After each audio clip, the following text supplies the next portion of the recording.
Okay, Exodus chapter 20, verses 1 to 17.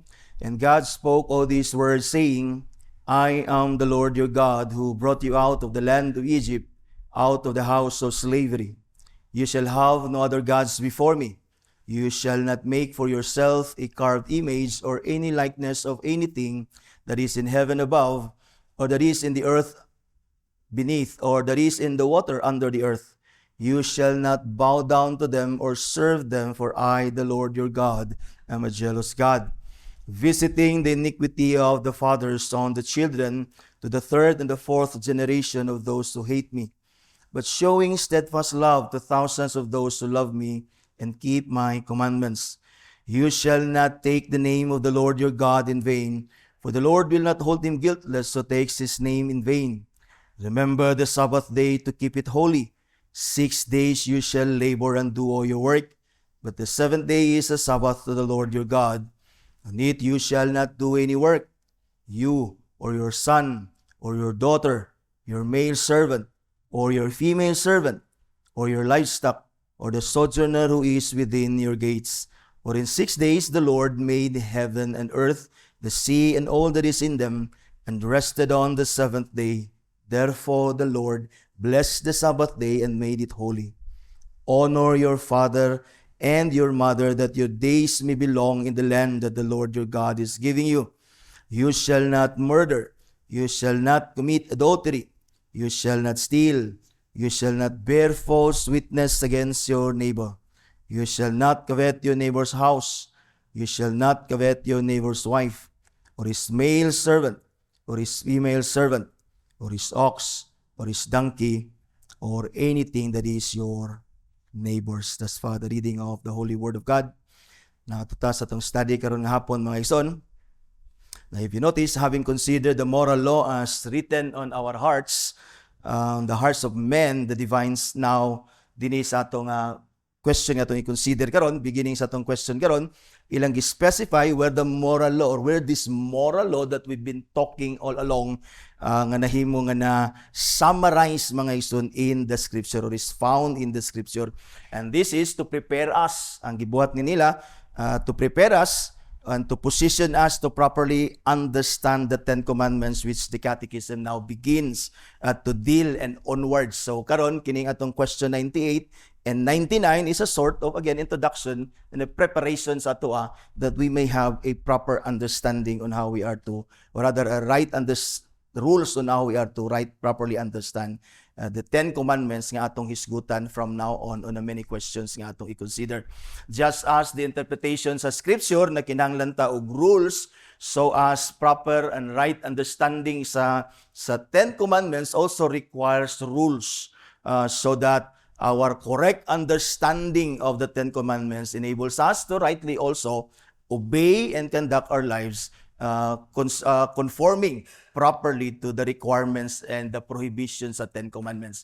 So sama nga ang gitawag nga pag-interpret sa Scripture,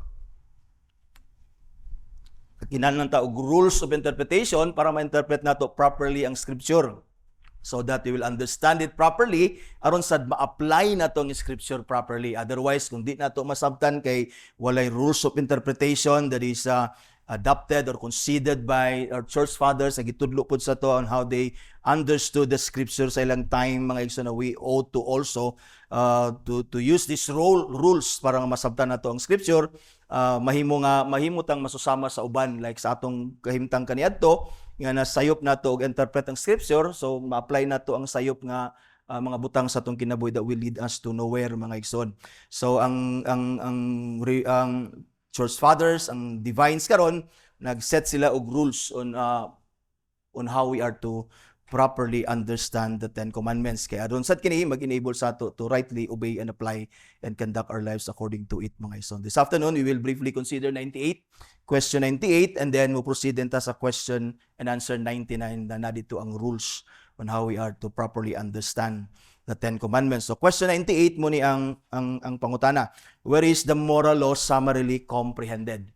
So the answer, the moral law is summarily comprehended in the Ten Commandments, which were delivered by the voice of God upon Mount Sinai and written by him in 2 tables of stone, stones and are recorded in the 20th chapter of Exodus. Atong gibasa ganiya, the 4 first commandments containing our duty to God, and the other 6 our duty to man, which is na-inform na tani sa atong previous nga questions sa atong i-consider. So the divines here show that the moral law that we've been talking about previously, naghisgot na taani ug unsay meaning sa unsay purpose sa moral law, di ba? The divine revelation sa Ginoo sa iyang will sa tao. Ato ning nasabtan na will nato sa concerning God and the will of God concerning sa men, mga igsoon. So dinhi ilang gi klaro na kung asa ni na summarize ang gitawag nga moral law sa Ginoo. So ang tubag dinhi makita nato ang summary sa moral law sa Ginoo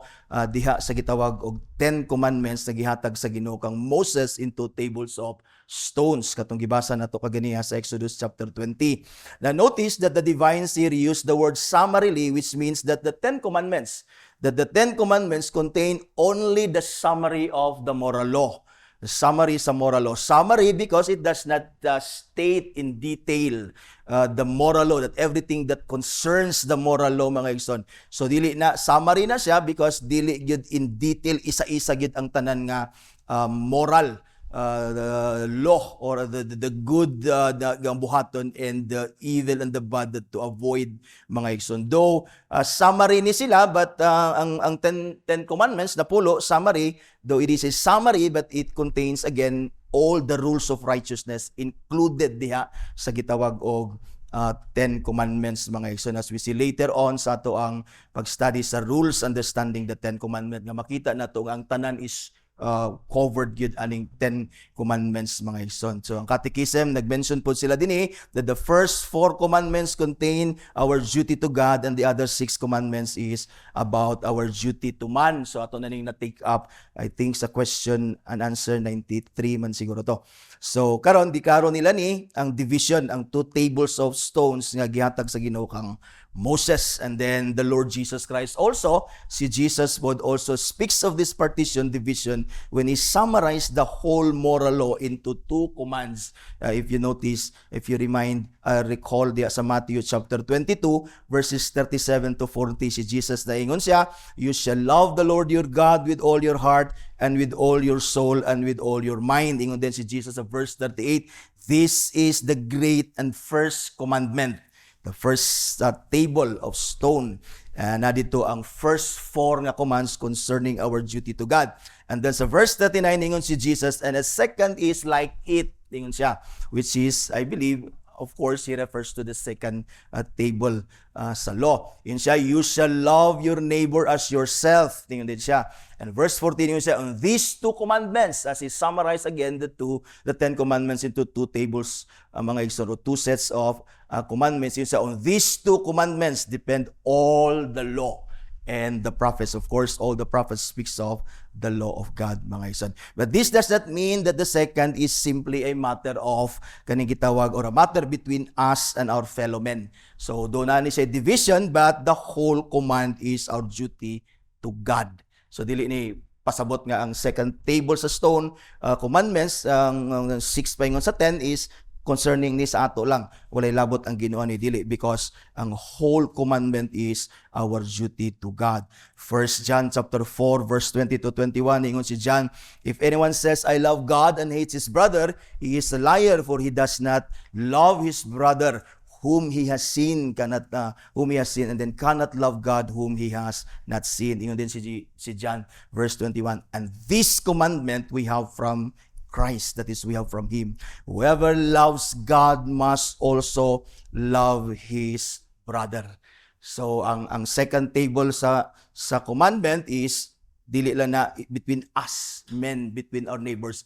It is also us obeying God himself. Because ang atong second table sa commandments, which is ang ingon ni Jesus is the second is more like it is we must love our neighbor as we love ourselves, mga igsoon, is we love our neighbor because we love God. And so that loving of our neighbor is also based on our love sa Ginoo. So this means that the 2 tables are equally important. The 2 tables, or rather the whole commandment, though partitioned in the 2 tables concerning God and concerning man, are equally important. First, insofar as our obedience to the law is concerned. So it is equally important insofar as our obedience to the law is concerned. In other words, every one of the 10 commandments is absolutely important. So that to break, in fact, any one of them, whether of the first table or of the second table, is to transgress the whole law of God. So di nato ni although gipartition ni Christ yan yung divide, but it does not necessarily mean nga less ang atong pag-obey sa second because concern nanta sa Ginoo. The whole command is about the obedience unto God Himself, mga igsoon. So as concerning the obedience, so equally ato ning i-obey equally all the commands, mga igsoon, because to transgress one is to transgress the whole law of God, as James tells us in James chapter 2 verse 10 to 11. Ingon si James, for whoever keeps the whole law but fails in one, ingon sa in one point, has become guilty of all of it, because ang atong sin against this one law is a sin against God Himself. Verse 11, yun siya, for he who said, do not commit adultery, God said, do not commit adultery, also said, do not murder. Ingon din siya, if you do not commit adultery, but do murder, you have become a transgressor of the law. So insofar as obedience of the law is concerned, the two tables of the law are equally important. So we must understand that the two tables of the law, the moral law, are equally important first so far as our obedience to the law is concerned. But insofar as the logical structure sa gitawag of the Ten Commandments is concerned, the logical structure of the Ten Commandments is concerned, it is also correct to say that the second table of the law is subordinate to the first. Thus, si Christ, akong gibasa kaganiya, referred to the first table of the law as the great and first commandment. You see, so correct what when we say that the second tablet of the law is subordinate to the first, mga igsoon.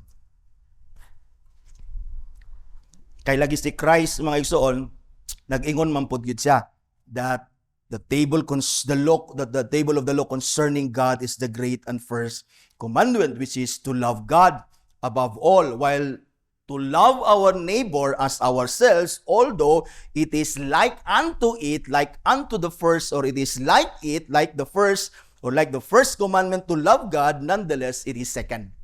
Nonetheless, it is second. That is secondary and subordinate to the first. In other words, that is to say that our moral responsibility to God is the basis of our duties to our neighbors. Ang balikon, our moral responsibility to God is the basis of our duties to our neighbors. That is, we do not murder our neighbor because God commands us not to do so. It is always God is the basis.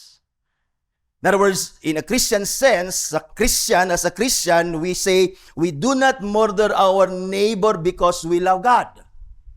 And because we love God, mga igsoon, therefore we are to love our neighbors, thus we don't kill them, thus we don't murder them.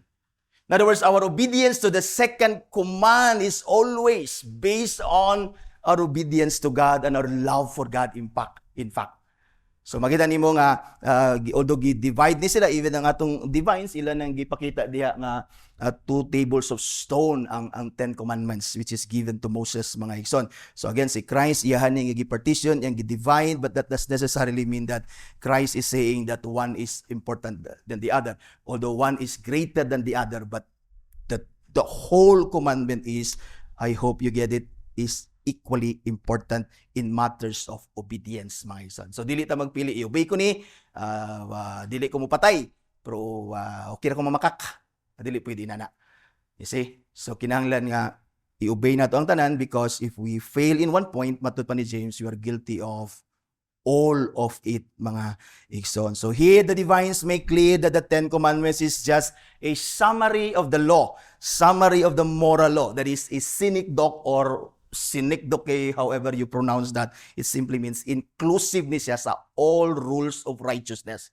Although napulo ra ni kabuk siya literal, but makita nimo that it includes all rules of righteousness, mga igsoon. In other words, all rules of righteousness are comprehended therein sa 10 Commandments, mga igsoon. It is divided into 2 commands, equally important, but nonetheless, the second is subordinate to the first, which is the greatest, because it concerns our duty to God, mga igsoon. So, muna ang iyang concern din sa ipakita sa divines, mga igsoon. So, mura na ang question 98, where is the moral law summarily comprehended? Na sa 10 Commandments, o gilang gipakita dayon dinhi that 2 tables of stone, the gihapad ni kang Moses, recorded in the 20th chapter sa gitawag og Exodus, and then ang division ilang giklaro, mga igsoon. But atong giklaro dinhi that although divided na sa into tables of stone, but again equally important in when it concerns to insofar as it concerns obedience, but napoy sense nga first and greatest is the first table of stone, because again all our obedience, especially our loving our neighbor, is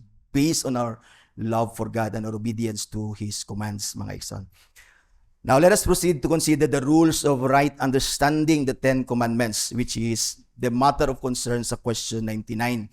Why do we need rules for right understanding of the 10 Commandments? Because the 10 Commandments, again, are not complete application or detailed statement of the moral law, but only a comprehensive summary. That's why we need rules to understand it, mga igsoon. Sama nga again, nga naay rules of interpretation, kay naay mga butang sa scripture nga implicit, di ba? Unclear, na kinahanglan nato nga gamitan og rules interpretation that we may fully understand kung unsa gi authorial intent sa text nga atong gistudihan. So we need rules of right understanding the 10 Commandments, because again dili siya kompletong application or detailed statement as in ABCD nga klaro gi kayo nga that kana bitang mahimo ba nga explicit gyud atong tan-aw na to di abi kung naa ba na diya nakasulat, dili na. But although wala siya nakasulat, but naa siya diya gipasabot sa certain nga mga commandments, mga igsoon. So we need rules para nga ato nga masabtan ug ma-apply properly again ang 10 Commandments. So muna yung question 99, what rules are to be observed for the right understanding of the 10 Commandments? The answer is, for the right understanding of the 10 Commandments, these rules are to be observed. When we study and read and study the 10 words of the covenant, the 10 Commandments, these rules are to be observed. Number 1, that the law is perfect and bindeth every one to full conformity in the whole man under the righteousness thereof, or unto the righteousness thereof, and unto entire obedience forever, so as to require the utmost perfection of every duty, and to forbid the least degree of every sin. Second, that it is spiritual, and so reacheth the understanding, the will, affections, and all other powers of the soul, as well as words, works, and gestures. Number 3 or third, the one and the same thing is diverse in diverse respects is required or forbidden in several commandments. Fourth rule, that as where a duty is commanded, the contrary sin is forbidden, and where a sin is forbidden, the contrary duty is commanded. So, where a promise is annexed, the contrary threatening is included, and where a threatening is annexed, the contrary promise is included. Rule 5, that what God forbids is at no time to be done. What He commands is always our duty, and yet every particular duty is not to be done at all times. Sixth rule, that under one sin or duty, all of the same kind are forbidden or commanded, together with all the causes, means, occasions, and appearances thereof, and provocations thereunto. Rule 7, that what is forbidden or commanded to ourselves, we are bound according to our places to endeavor that it may be avoided or performed by others according to the duty of their places. And then the 8th command, or rather the 8th rule, that in what is commanded to others, we are bound according to our places and callings to be helpful to them and to take heed of partaking with others in what is forbidden them. That is opposite sa Rule 7. So there are 8 rules of right understanding sa moral law, the divines nga ilang gilist din ni mga igsoon. So the first rule of right understanding of the moral law is, first, we must bear in mind that the law, matod pa din ni number 1, that the law is perfect and bindeth everyone to full conformity in the whole man unto the righteousness thereof and unto entire obedience forever, so as to require the utmost perfection of every duty and to forbid the least degree of every sin, my son. So first, kinahanglan nga when we study the moral law, or when we read the moral law by ourselves or even congregationally, my son, we must bear in mind that the law is perfect. The law is perfect. That is, the moral law is a perfect revelation of God. Perfect revelation mo sa Ginoo, and therefore all those rules sa gibutang sa Ginoo are perfect, mga igsoon. It is perfect. It is a perfect revelation of God. That is the will of God to man and the will of God para po concerning God. That is, again, the question 93, gitudluan taniana, mga igsoon. Therefore, because the law is perfect, in a sense that a perfect revelation is sa Ginoo sa iyang will concerning sa iya o concerning sa tao, mga igsoon, and these rules and these commands are perfect and as perfect revelation sa Ginoo. Therefore, it binds every man also to perfect obedience as well. So atong ibutang sa itong una-una that when we read this, we are bound to obey this perfectly. Kay lagi perfect na siya nga law, perfect revelation of God's will sa atua concerning Him and concerning others, and perfect na nga moral law as a law for righteousness, mga ison. Therefore, it binds every human being to a perfect obedience as well. That is full conformity thereof. That although man is no longer, or that man in his sinful state cannot obey the law perfectly, yet it does not cease to demand perfect obedience. So kung magbasa ka na, basahon gina nimo in a sense with an understanding that God requires you to obey it. Dili kay di na ako nakaya. Naman po si Christ, yan ay balas ko Di ba? Dili na naon. With the help of God, we must obey this. Though none of us can perfectly do this. But sa atong kaugalingon mismo, dili na to i-deceive ang atong self that it is okay not to obey some of the moral laws. Dili inana atong attitude. So muna ang first rule nga atong buhaton nga when we read the 10 words of the covenant, when we study them, especially mga igsoon na we study them, ato ning i-apply so that ato ning gamiton nga rule so that we will be able to apply carefully all that the laws requires and prohibits. Nakuha nimo? So, sige lang kung mo-fail ta, but again, di na to nahimon nga license. Di ba? Because God is perfect, mo ni iyang will sa to, He's holy, He's righteous, and He cannot allow sin. In fact, that is the very reason why He sent the Lord Jesus Christ to save us from our sin. But we cannot lower the standard, we cannot lower the requirements of the law as God's moral creatures, as God requires it from us, as being also righteous and holy, gi-require na sa Ginoo sa to. But sige lang, ang atong failure ani, ang atong sin ani is si Christ na ang nagbayad, anak, mga ison. But again, ang atong mind, ang atong attitude towards the moral law is ato ni siyang hunahunaon nga ang rule is sabto na to ni. We must bear in mind that this is God's perfect revelation of His will sa atua, and therefore it binds all men to perfect obedience. So although again, dili na nato ma-obey perfectly, but again, still the standard is the same. The requirement does not cease. The law rather does not cease to demand perfect obedience. In fact, manotice nimo diha sa ubos sa number 1, ingon diha, so as to require the utmost perfection of every duty.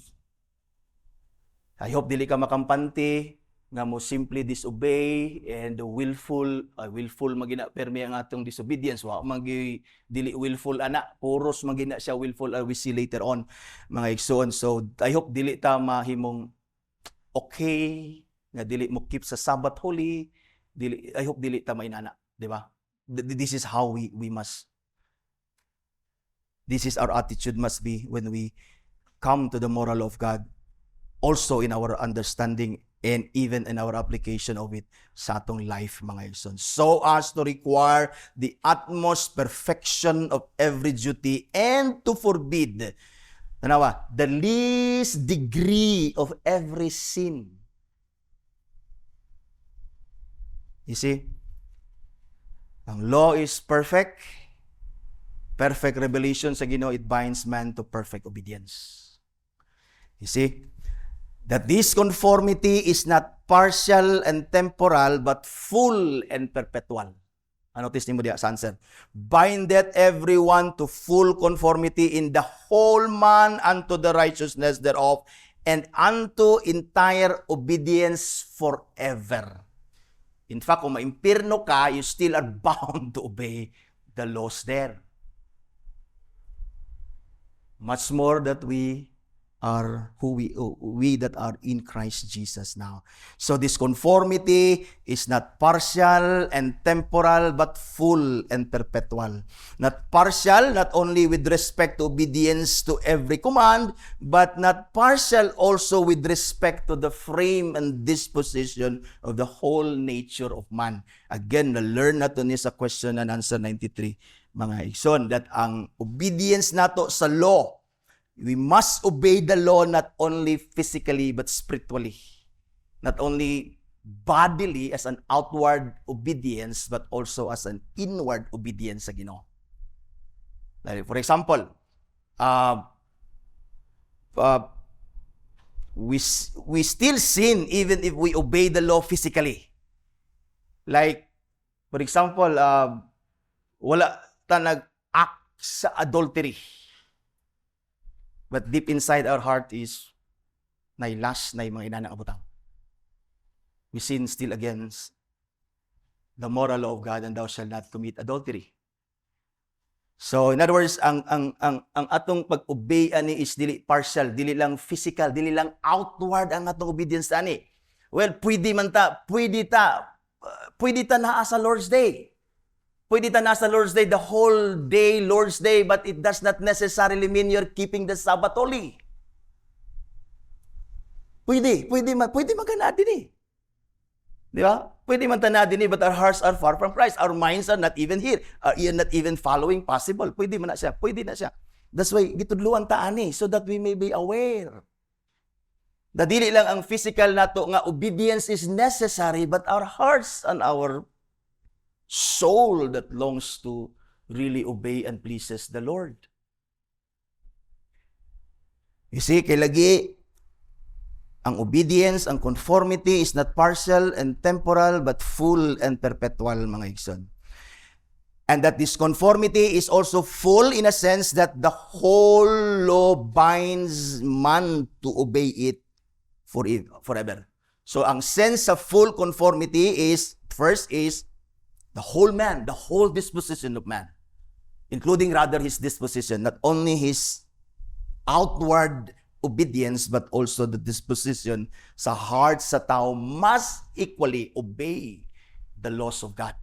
That is full conformity, and then full conformity also in a sense that we are to obey the moral laws forever. So naman, kalistod na no? We are to obey the moral laws forever. Ingon ang atong confession, ingon diya ang ilang rules, and unto entire obedience forever.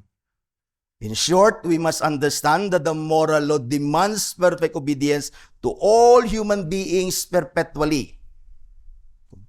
Meaning, all of us, right here, right now, and forever, are under obligation to obey the moral law. So malas akong gikaingon, kung may impyerno man kayo, you're still obliged. You're still obliged to obey the moral law. In fact, kung dili magid mo obey ang mga tao sa impyerno, that means ang ilang punishment will continue forever. Wala man sila savior. See? So again, we're talking here of the rules. na di na to pwede i-lower ang standard on how we are to approach the moral law of God. Because what we're trying to do here is to understand it properly, that we may apply it properly sa atong life. But again, akong balikon gyapon ako ni kay i-remind mo that our salvation is wala diri. Okay? So wala din ang atong salvation. So we are not doing this strictly ato ning buhaton kay para maluwas sa dili. We're doing this because we're saved. And God who saved us is holy and righteous, and His pleasure is naa sa iyang makatawan that fears Him. And our fear and our reverence and our respect for God is simply to obey the moral laws as His moral creatures, mga igsoon. So mura siya that's true. It's really demanding, and then we feeling nimo, I believe wala kay freedom to do what you want. Para ginana atong feeling ba, grabe po itong moral law, wala kita yung freedom, I need to do what we want. Nagbati kay inana, it is because of your sinful nature. It is because of sin. The only thing that naas atoa that demands freedom in a sense not to obey the laws and to do whatever we want is the sin that is in us. So kay mong tan-awon ni siya, but salamat na lang kita. Again, this is not what we do to be saved. This is what we do because we're saved. And the only thing akong balikon that naa sa imong sulod na mo feel nga grabe ang demand sa Ginoo sa ako, di na ako mahimo ang akong gusto tungod na sa imong sinfulness nga nag-remain corruption sa sin gadaagyan. That is the corruption of our nature is always inclined to go against what is right. But now as believer, I know, even if you feel nga murag wa kay freedom, that murag kinahanglan gid ko mo kita sa patuli ang sinfulness na nimo nga part. But if you walk by the Spirit as a believer, as a new creature in Christ, there is also something in you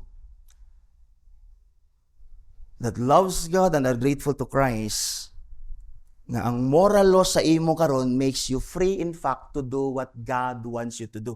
In fact, the moral law now as the new creature sa Ginoo, mga igsoon, wherein gi-write ni sa Ginoo sa heart ni Adam before the fall, and as God is rewriting this moral law into the hearts of His people, the new creatures that are in Christ, the moral law now makes us free to do what God's us or what God wants us to do.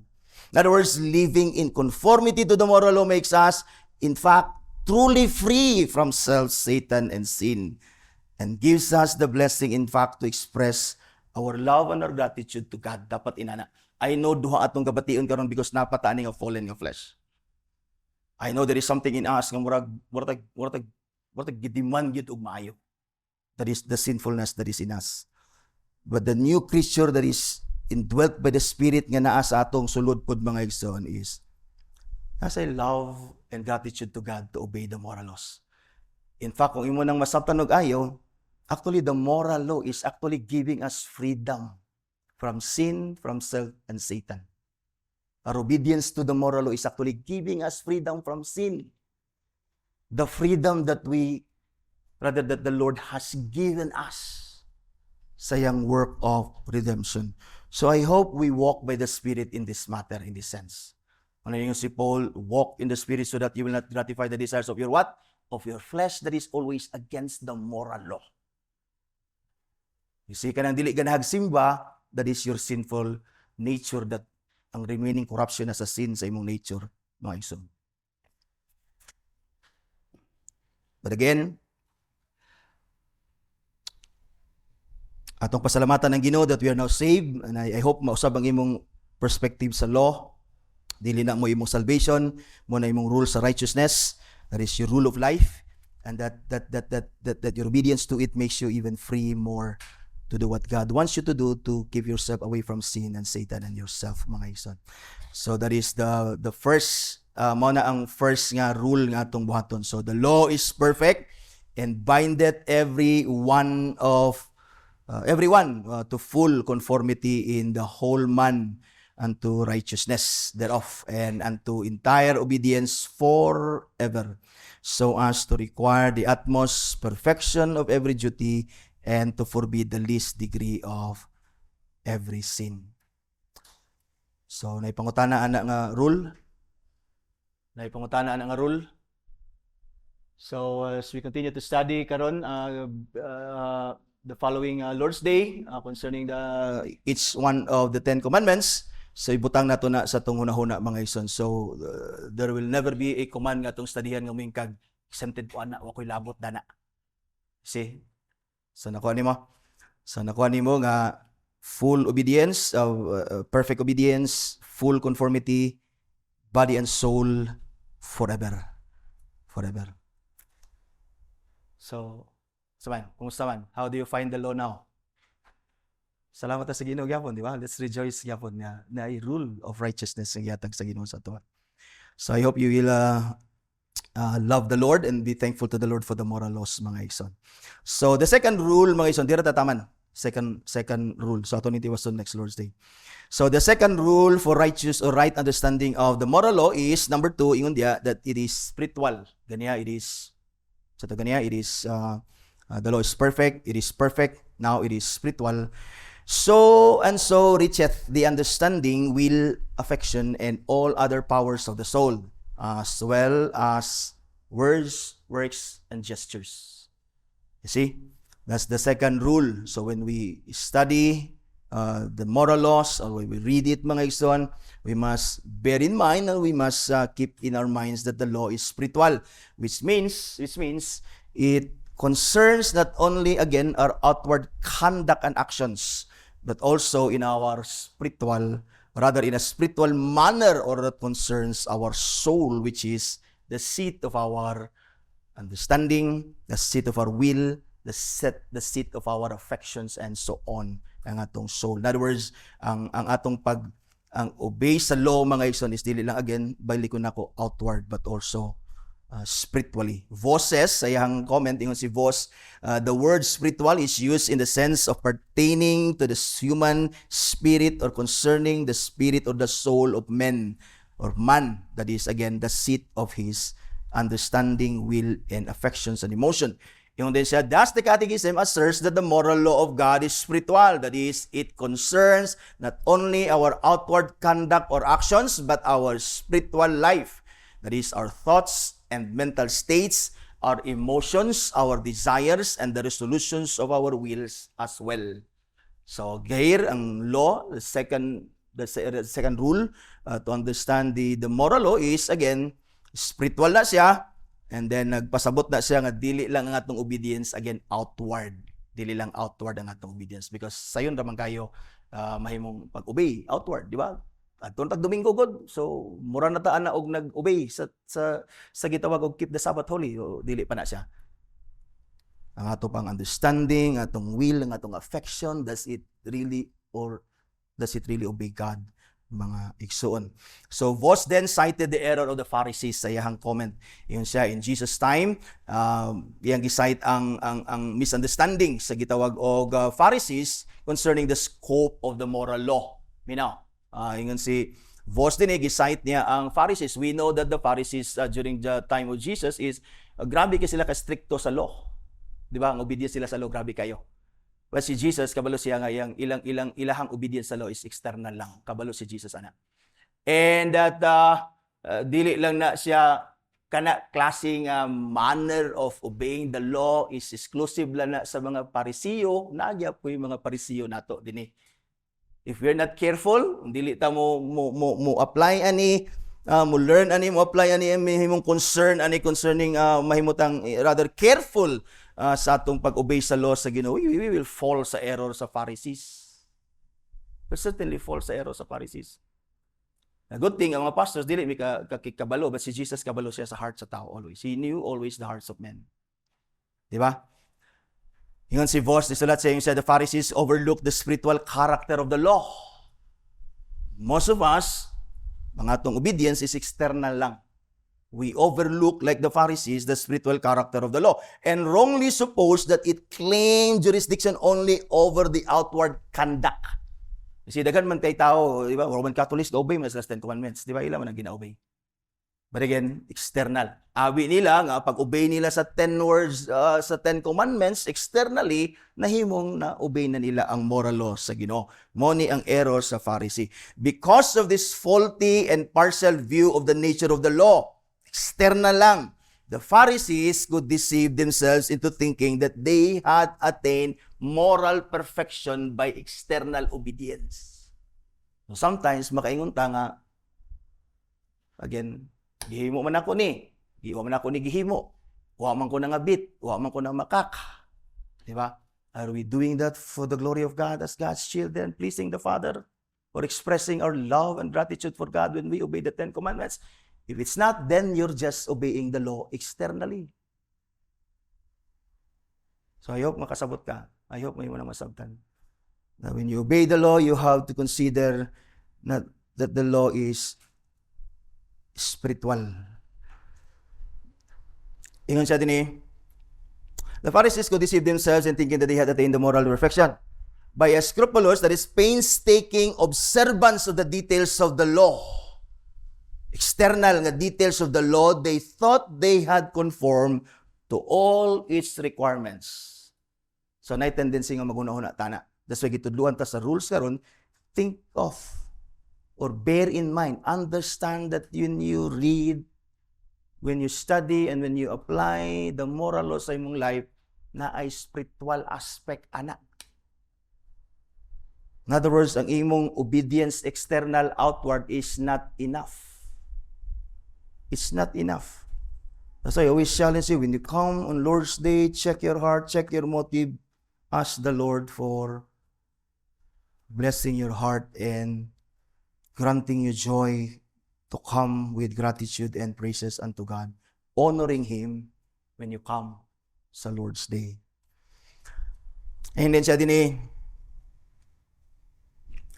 what they lack is, what they lack was not outward literal obedience to the precepts and the prohibitions of the law.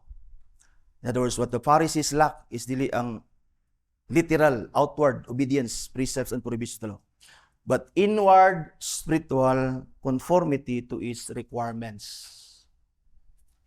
Sa mga inward requirements sa law, sa may inward requirements sa law, other than the outward, not committing adultery, other than keeping the Sabbath holy, not making graven images, not taking the name of the Lord in vain. What is the inward requirements sa law? Isa makatubag.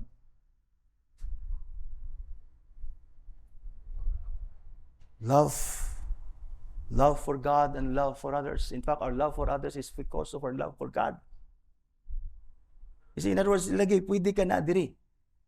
That's why si Jesus, they worship me with their lips, but their hearts are far from me. I hope wala na din sato. Kung naman na sato, I hope we repent, I hope we change as we receive the Word of God. The instruction niya karon. Even ani nga catechism, I am grateful sa catechism. At least I have rules to understand properly so that I may be able to apply properly. Okay, yes, all of us who keep the Sabbath holy, we keep the Sabbath holy. Without doubt, we keep it. We keep the outward requirements of it. Yes, we're here. Check na ta sa outward. But again, the law is spiritual. Na requirements ani nga whatever, ang atong obedience must be spiritual. Ang requirements ana is love for God and love for others. Si Vos iya din gihatag ang gingon ni Jesus, they cleansed the outside of the cup and the platter, while inwardly they were full of wickedness. They worship God with their lips, while their hearts were far from Him. Muni ang mas gilad.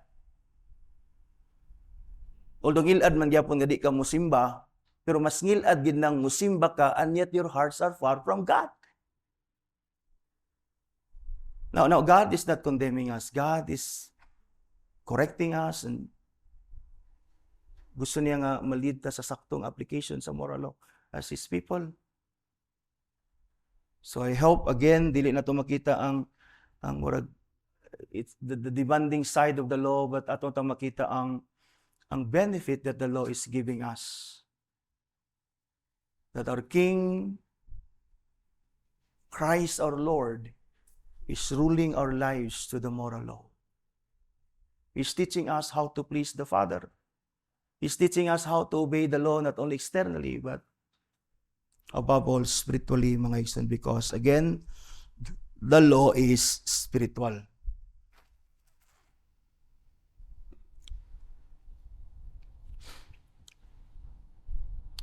Not to love God in everything we do, mga igsoon, especially when we worship God, is the most wicked thing atong mabuhat. That's why every obedience sa law must be love for God, and even our obedience sa second tablet sa law, love for men, love for neighbors, is always love for God. Amen. Tikostal pa na. Amen ba ta diya? Lagi. In other words, it is not enough to simply obey the law outwardly. God looks at the heart. Balikon. As our application is not only enough to simply obey the law outwardly. God looks at the heart. He judges the intent, the motive of our every word, every act, even every gesture.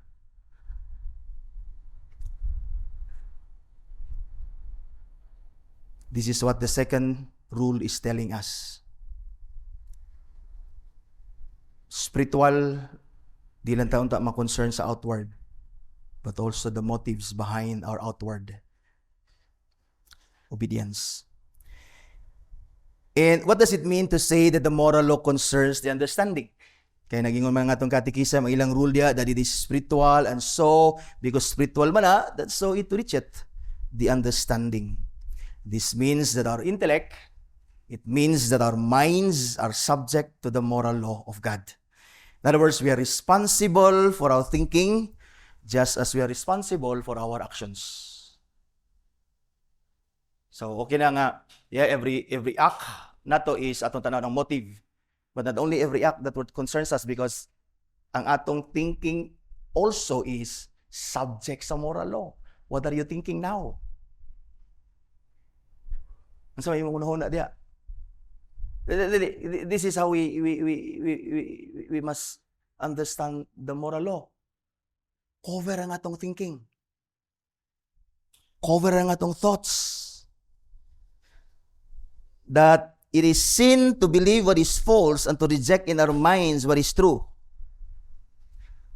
In other words, even sa imong thoughts, if we question God, His Word, you sin.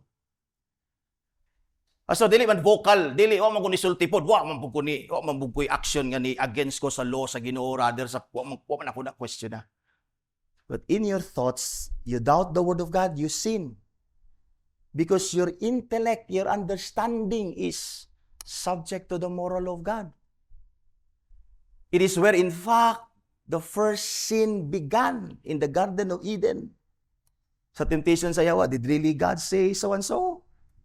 Ana si Adan sibaw, lagi no? Sin. Every evil thought is sin against the moral law of God. Muna mo tayo, pag-urang nagdautan.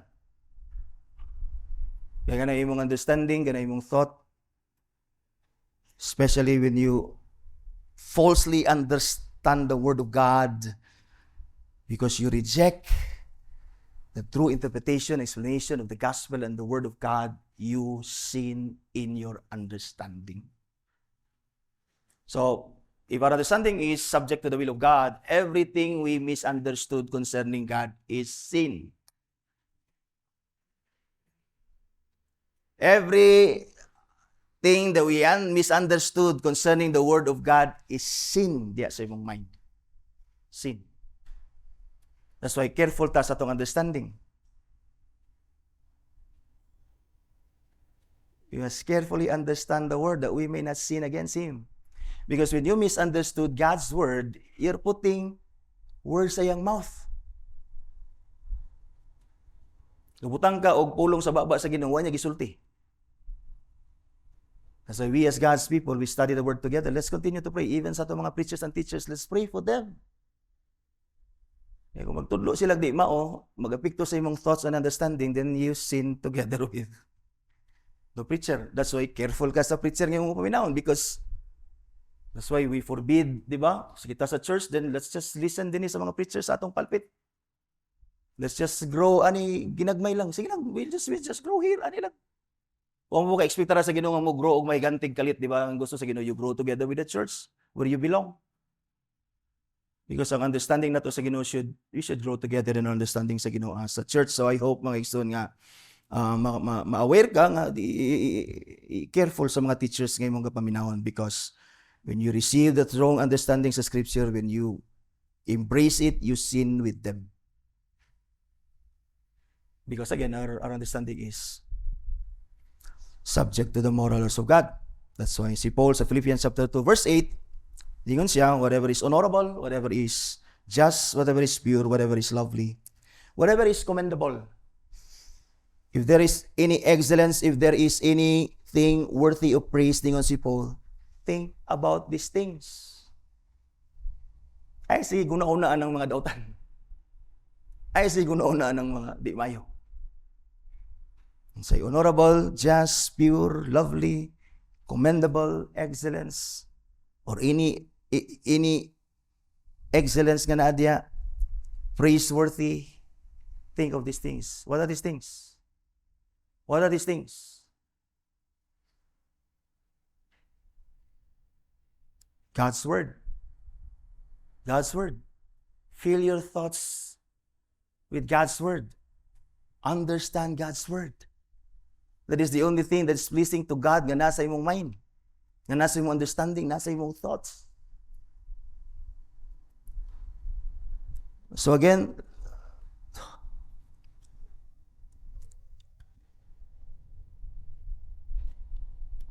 we read the word, we meditate God's word.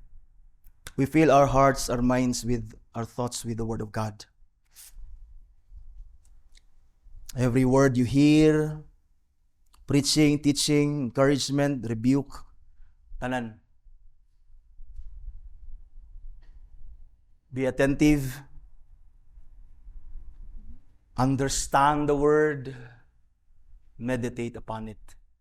Thank the Lord for it. Nga ang Ginoo mo'y gabutang og siya feel sa imong understanding with His word.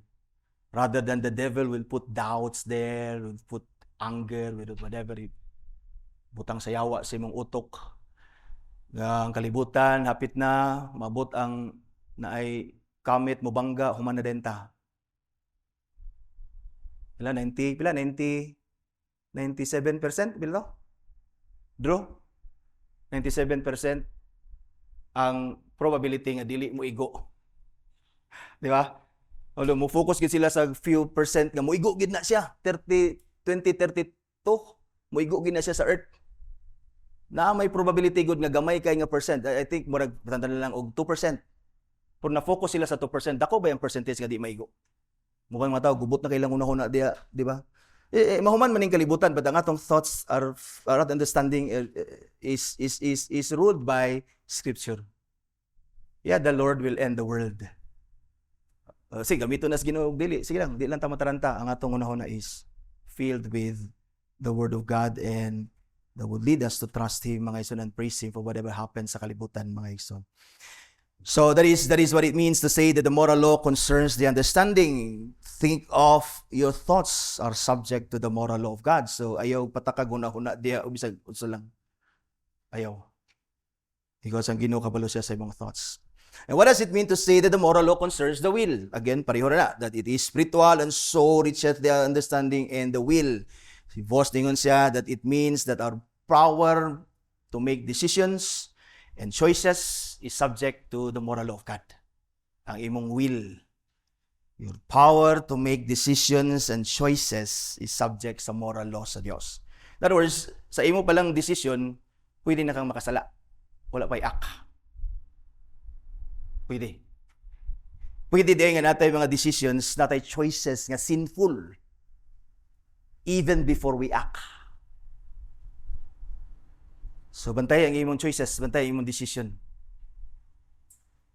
Kung makita nimo sa moral law nga, uy, sayop, then you repent. And that it is a sin to make a choice contrary to the moral law of God, contrary to the Word of God. It is always a sin to make choices and to make a decision that is contrary to the Word of God. And to fail to make a choice which is according to the law of God. Or to be actuated by or in our decision by wrong and sinful motives. So, it is wrong, it is sinful to make decision contrary to the Word of God, and it is sinful also na maghimo tag desisyon nga dili nato i-obey ang Ginoo. Maghimo kog desisyon, ang akong desisyon, akong pilion, maligo kog dagat karon. That's sinful. Sawa pa ka maligo, nakasala na ka. Dili. Ang akong choice, ang akong will is I'll obey the law of God. Sada ka nimo? You know, if sin begins in our thoughts that prompts our wills,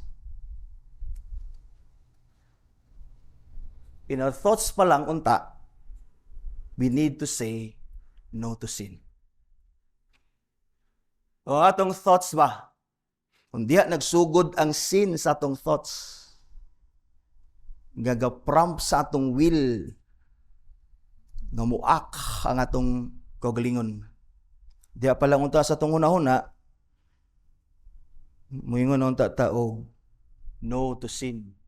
No. Atot pa nila, ang magsalag ko na, o maglabay-labay ko ang langgam, is a common illustration. Kung maglabay-labay ang langgam sa imong ulo, okay pa na siya. Maglabay-labay siya, labay-labay. Mutugdong siya sa imong ulo, once in a while, mulupad siya, okay pa na. Okay, what's sa nature, ganahan mo tang ang langgam mo sa'yo, mutugdong diri. Pero magsalag na siya sa imong ulo, nagbutang na siya salag diya ba? Nangitlog na siya diya, naminyo na siya, na siya mga anak, nag-family na diya.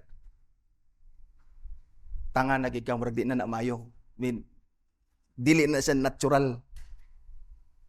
So kung ay mga thoughts, maglabay-labay sa itong una-una nga evil nga mga thoughts, let's say no to that. Para dili na mo prompt sa itong will nga mubuhat sa mga sala. Kaya lagi, ang atong thoughts, ang atong will, subject to the moral law of God. Ningon si Paul, 2 Corinthians 10:5, ningon siya, we destroy arguments and every lofty opinion raised against the knowledge of God and take every thought captive to obey Christ.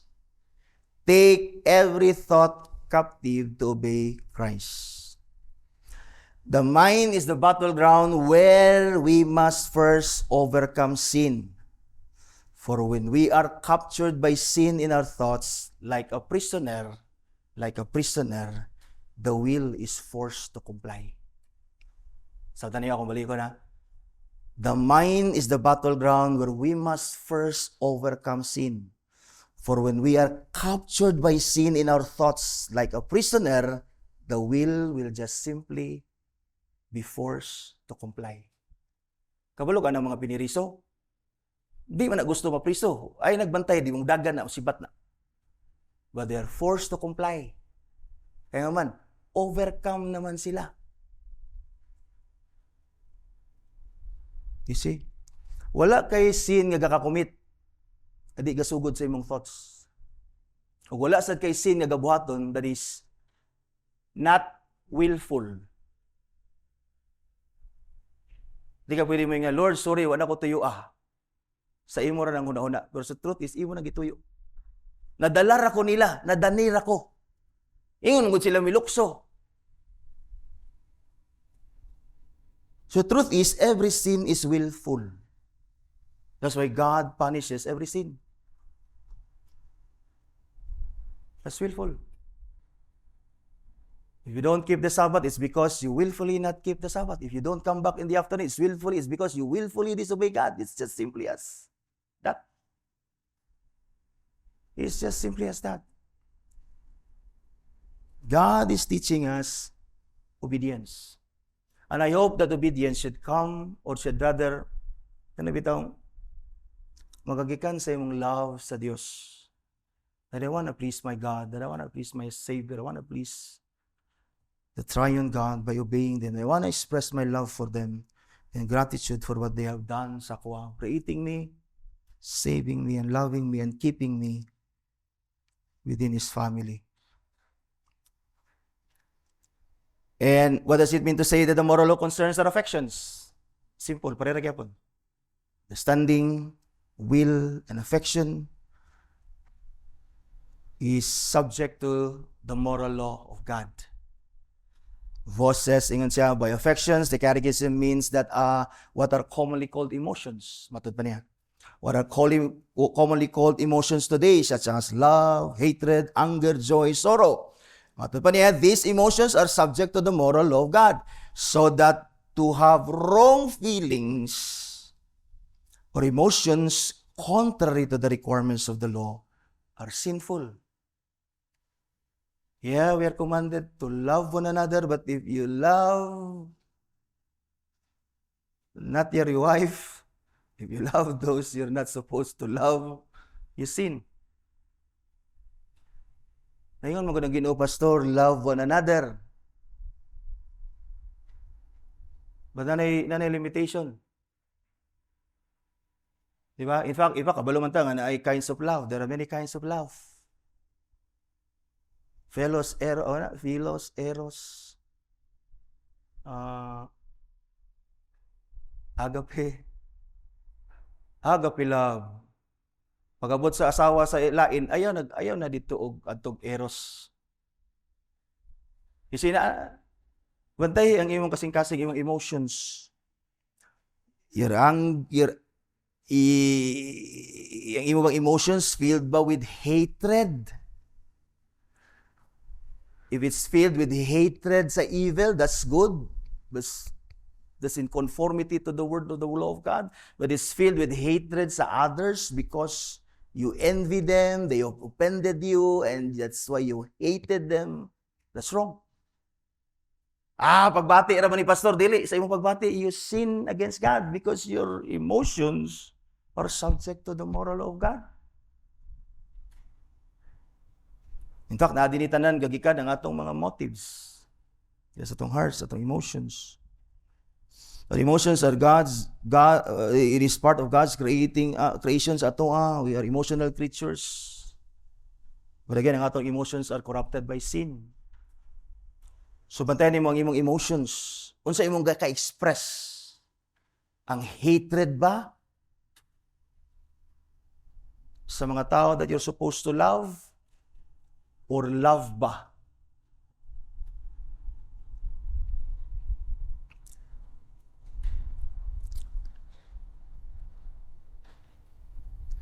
We are to hate evil and not good. To rejoice in the Lord and not in the misfortunes of others. We are to rejoice with those who rejoice. Ang context there, if they're rejoicing sa gospel, sa work ni Christ, we rejoice with them. Pastor, nag-rejoice man sila kay nakadaog sila og sabong. Rejoice ko ba nila? Dili. We grieve over their joy. You see, bantay na to itong emotions. Asa taga-kalipay? Asa kaga-kalipay? A simple question nga sometimes we don't ask ourselves. Asa kaga-kalipay? Kanaw da imong adlaw nga kinabuhi, asa imong kalipay? Gakalipay ka nga magbasa sa Ginoo, magbasag word sa Ginoo, basag mga libro nga para sa Ginoo or imong kalipay naa sa butang sa kalibutan. Parang imong kalipay, ganahan lang ka masita nawa ay og Netflix, taga-sila there's nothing wrong ana para sa kuha when you watch movies nga gusto na ka mo-relax, labi na ng mga movies nga nindot kayo nga mga about sa gugma, about sa kanang mga nature, about adventure. Okay na inana, dili kay horror, patay dinhi, kasuko dinhi, teleserye nga puro away, antod ang imong tingog sige naglalis, kanang storya, sige og lalis dia. Sa baligo ta makasinggit lang ta, unsa nang mga istorya mo, muro mo nas teleserye. Lagi kay atong emotions are controlled by sin. Musta man? Children, asa inyong joy? Because if you find joy in sinful things, your emotions are sinful. Tubangan sa Dios. I hope nga ato na nga bantayan mga igsoon. That's why si Paul nagkuman sa ato to rejoice always, and I say rejoice in the Lord always. Atong emotions ba? Is to love the Lord, love His Word, love the things that the Lord love His people, love the church. Di ba kung masubo man ta, we grieve over the sin, the disobedience of our brothers and sisters. Those are the things that grieves us. We hate evil, we hate sin, we hate everything that hates the Lord. I hope inana mga ison. I hope we love the Lord, we love whom the Lord loves, and we love what the Lord loves. We hate what the Lord hates. So are we careful sa atong heart's desire, which is deceitful above all things? Are we careful sa atong emotions? Sometimes we confuse love with lust. Sometimes we confuse joy in the Lord with the happiness of the things that the Lord has given us. Mga material nga butang. Yeah, we call them blessings. It is God's blessings indeed. But I hope dili nimo i-confuse ka ng material things as God's blessings for your joy in the Lord. Na bisag walay imo, na lack, na sickness, na afflictions, you are joyful in the Lord. Because you find joy in the Lord, not in things. And I'm thankful for the Lord sa iyang blessings sa imo. But your joy, ang imong emotions are filled with love and joy for the Lord. Importante na, kaya nga naman, our emotions are, our affections are subject to the moral laws of God. Yung din that it is spiritual, and so it reaches understanding, will, affections, and then ang atong catechism, yung din as part sa rule, all other powers of the soul. Ano ni power atong soul? What are the powers of the soul? Ang ipasabot din possibly sa mga divines. On this, si Vos ingon siya says, possibly reference, this is in reference to, in reference to the memory. And so, ano yung mga memories? Are they bad memories? Good memories? Lipay kayo ko sa una katong sige mig panuli, sige muna. And so, ay mga memories ni mo. Fond memories, yeah. And so, ay mga memories. Do you keep the memories of your sinfulness sa una, or you ang nagpuno sa imong memories are the graces of God, or how God saved us, and how God was merciful to us? This part mo na sa itong understanding our thoughts mong God, di ba? Subject to the moral laws of God.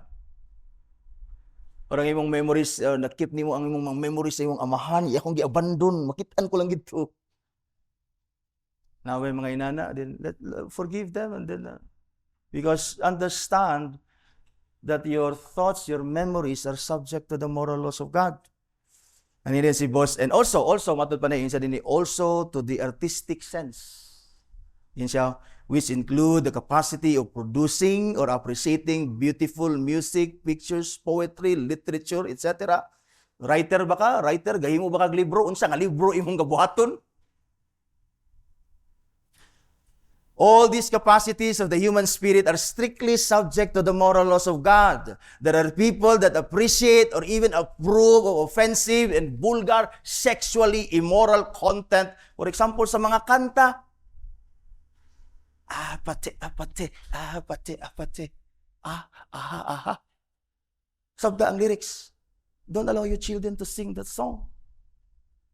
That's one night stand. Sexual immorality. Apartment man ang apati, pastor, lagi sa apartment ta magkita, maghimot tag milagro dito. You see, unsa nga mga kanta imong gina-appreciate? Unsa nga, this is this part time ato panibos. What are you producing? What are you appreciating? What do you approve? What do you appreciate? You approve, you appreciate the writings, the trend, the activities, LGBTQ, okay ko na, support ko na, kay para nas kayo. Do you do that? That's part sa imong soul. The powers of your soul. What do you approve? What do you appreciate? What songs do you listen to? Books do you read? Kaya si Congressman Nordan Suwan, nag-post siya dito, nagbasa siya, kay book reader man daw siya. Nag-ask siya dito og suggestion, what do you suggest me to read? Because he's reading the book of Nietzsche. Nag-comment ko dito, Congressman, read the Bible. Nalayin ko dito nga, may the Lord grant you understanding, desire and understanding sa iyong word, that you may know His will as the Scripture. And that you may know God's will sa imo as an instrument in His hand in matters of civil government. Read the Bible, read the Word of God.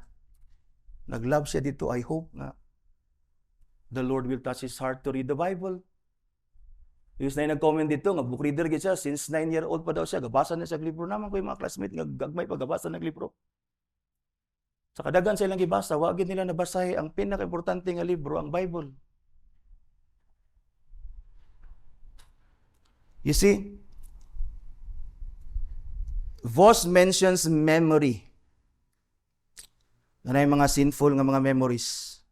And he also mentions here our appreciation and our producing things na sinful. Na may mga artist nga, ang ilang gipang drawing, mga erotic, mga bastos kayo, di ba? Na yung mga gipang drawing nila nga laway. Kung artist ka, unsa man imong mga subject, unsa man imong theme. Di ba? Na yung mga artist nga, bisag maghimog balay, ang ilang balay, bastos kay porma. Na yung mga inanang mga tao. Di ba? Na yung mga tao, magkatawa ka ba, mag-design sila balay, bastos kay design. Na ilang logo, bastos kay ang design. Na ba na, ga-approve ka na, o designer ka, inana ba imong desire? Because understand that kanang artistic side nimo is a gift from God and that is subject to the moral laws of God. You see, makita nimo din eh. It's okay to listen songs, love songs, yeah. Ma-remind ta sa tong past, sa gagmay pa ta, okay na. I listen to itawag ng worldly song, di ba? Kaya kapaminaw ko ganang mga Frank Sinatra, ganang Gilbert, ganang kiraan kayo ba? Because mo na ako nadakan ko, I listen to those songs, maka-remember ko sa akong papa, sa akong mamang, gagakuguson pa ko sa mana. Ganahan ko maminaw na ng mga songs. Kinaraan ba?